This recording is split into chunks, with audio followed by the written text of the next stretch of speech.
On this video, you gonna see the fifth and last technique to boost your success. Do self-hypnosis. Make sure to subscribe to not miss future videos.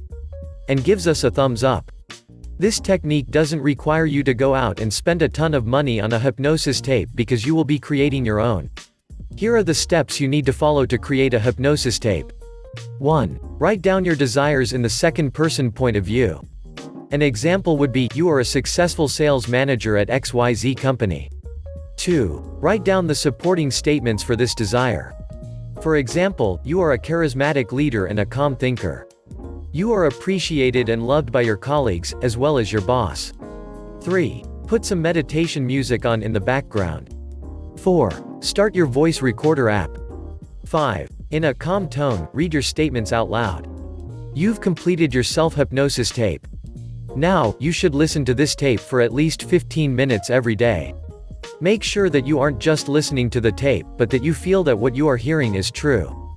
You can use this technique on days when you aren't able to get yourself into the visualization zone or when you are in a hurry. Final words. You don't need to spend endless hours every day practicing the creative visualization process. These 5 simple techniques can help you get on the right path for practicing creative visualization to manifest all of your goals and desires. To be successful in the process, you need to get in the habit of practicing daily. Visualize yourself succeeding, achieving every goal, and accomplishing every task you set out to do, and soon you'll be living your best life ever. If you like our videos, subscribe and give us a thumbs up. See you in our next video. Enjoy your journey.